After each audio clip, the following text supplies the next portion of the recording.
السلام عليكم ورحمة الله تعالى وبركاته أحبائي التلاميذ متتبعي قناة بروف فاطمة.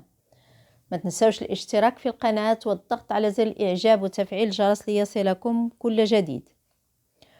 Aujourd'hui, on va faire la page 60 du petit matheux la 4e année primaire CM1.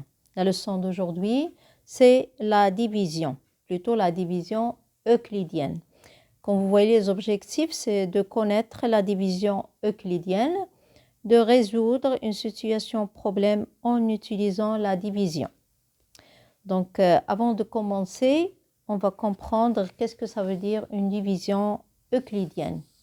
Comme vous voyez, la division euclidienne, il se compose de dividendes, diviseurs, du quotient et de reste.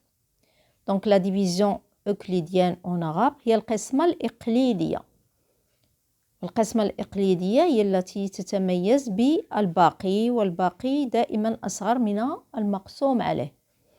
إذن il se compose du dividende, المقسوم, le diviseur, المقسوم عليه, le quotient c'est الخارج وle reste هو الباقي ودائما الباقي أصغر من المقسوم عليه اللي هو le diviseur.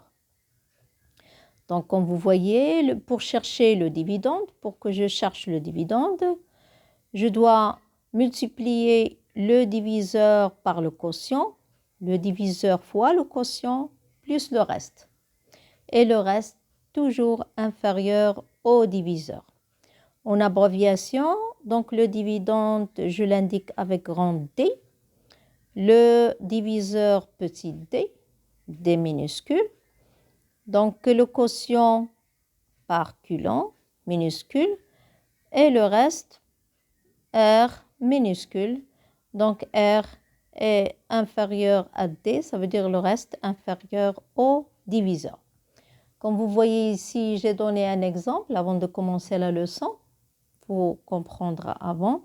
Donc exemple, on a par exemple 37. 37 c'est le dividende. 5, c'est le diviseur. Et 7, c'est le quotient. Donc, 5 fois 7 égale 35. Plus 2, c'est 37. Donc, 2, c'est le reste.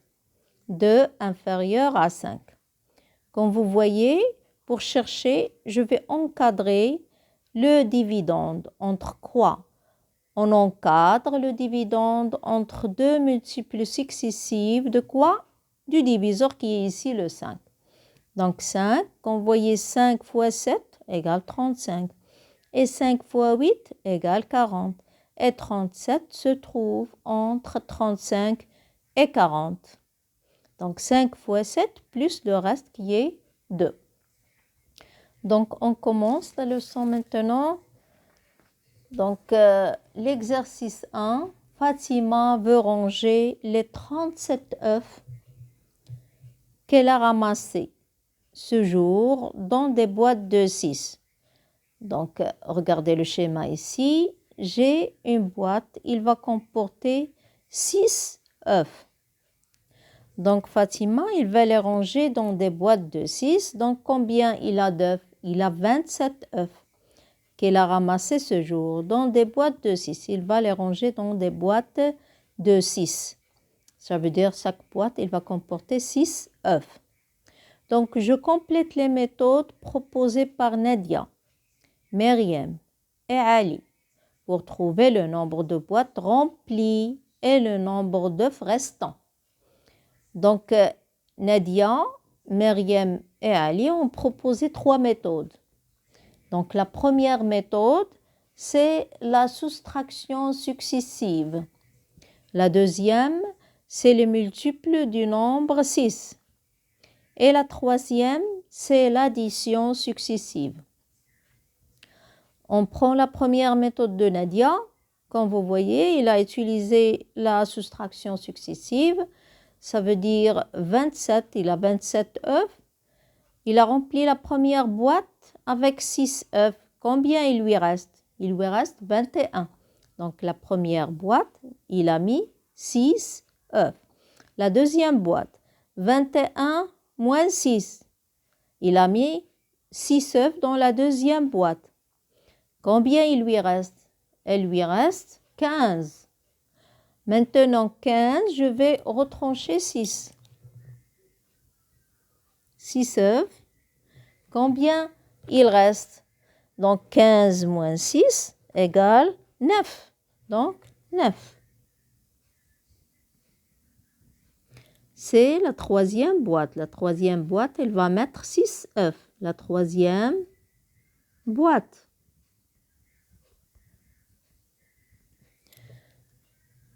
Donc, je vais mettre 9. Je vais retrancher encore 6 œufs. Donc, il va les mettre dans la quatrième boîte. Donc, il va rester 3. Donc, la quatrième boîte.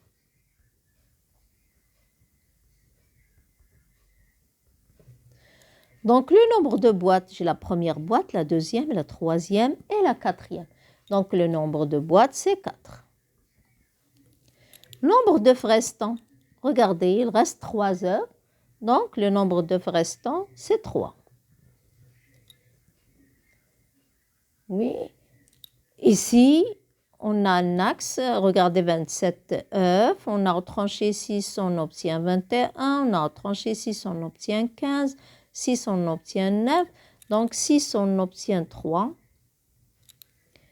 Donc, c'est la soustraction successive. On passe à la deuxième méthode, celle de Meriem.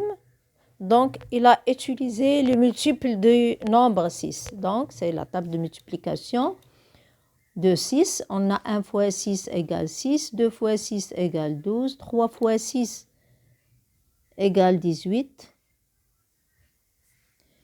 4 fois 6 égale 24 et 5 fois 6 égale 30. Donc, où se trouve 27?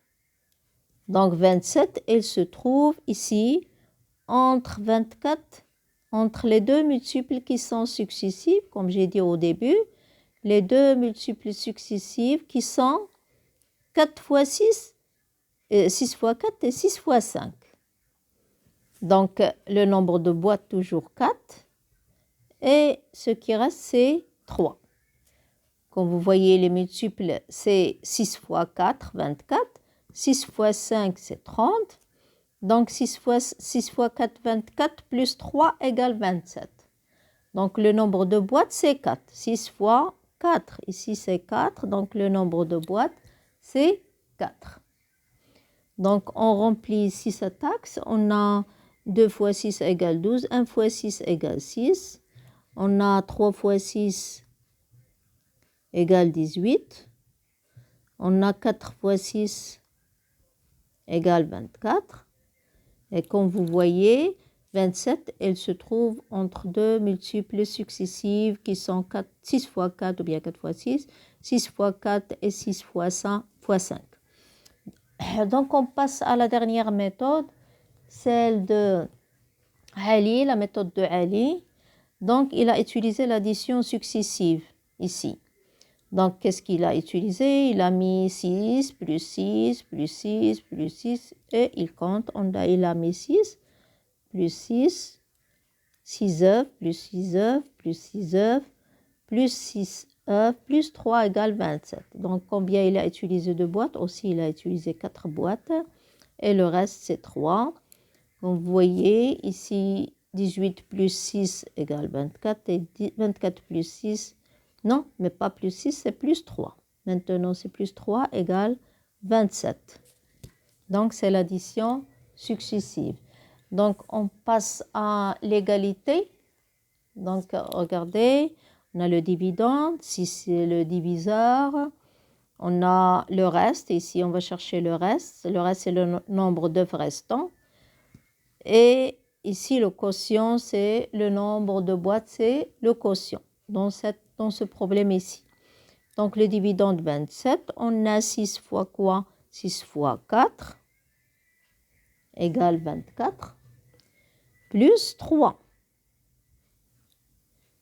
Le reste, nombre d'œufs, oui, et je vais écrire que 3 est inférieur à 6. 3, il est inférieur à 6. C'est obligatoire dans une division euclidienne.